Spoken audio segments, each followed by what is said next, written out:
Bonjour, la paracha de cette semaine, Parashat Vayakhel, parle principalement de la construction du Mishkan, ce Mishkan qui va accompagner donc les Bnei Israël dans le désert pendant 40 ans, et à propos duquel il est dit Ve'asuli mikdash ve'shachanti betocham. En parlant des Bnei Israël, ils me construiront un sanctuaire, ve'shachanti betocham, et je résiderai parmi eux. Nos Chachamim nous font remarquer qu'il n'est pas dit ve'shachanti betocho, je résiderai en lui dans le Mishkan, mais ve'shachanti betocham, à l'intérieur des Bnei Israël. C'est-à-dire que le but principal du Mishkan est d'apporter ce que l'on appelle Hashrat Ashrina, la présence divine, non pas dans le sanctuaire, mais au cœur et à l'intérieur des Bnei Israël.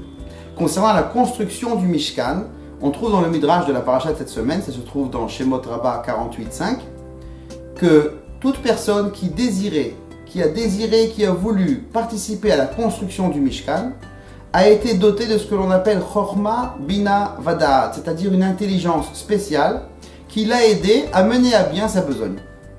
Parallèlement à ça, on trouve dans la paracha de cette semaine également, ça se trouve dans le chapitre 35, pasuk 21 et 22, que la Torah nous dit Vayavo kol ish asher nesa'o libo vechol asher advar rucho oto eviu et trumat Hashem.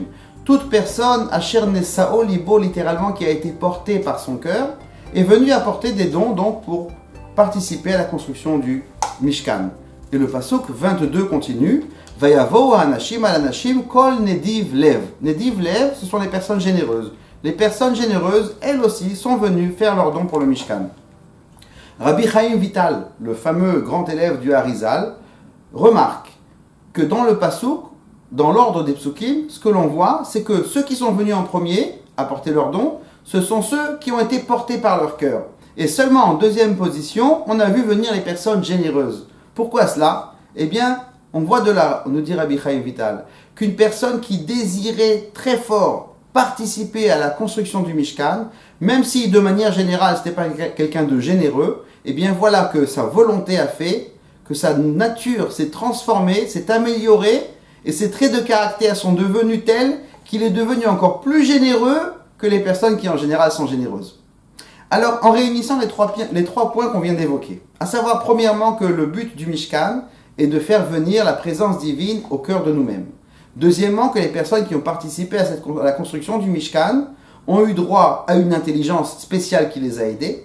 Et troisièmement, qu'ils ont eu droit aussi à une amélioration de leurs traits de caractère.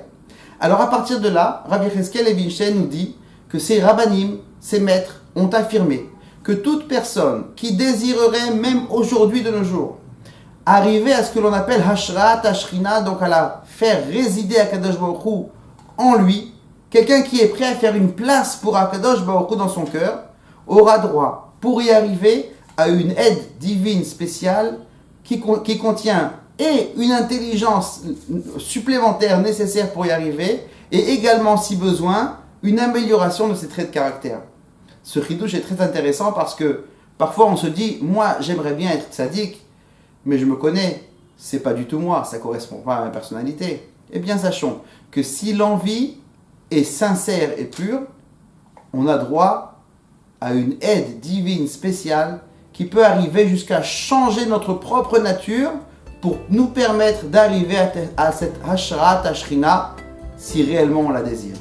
Voilà un joli chidouche sur la paracha de cette semaine. Shabbat Shalom.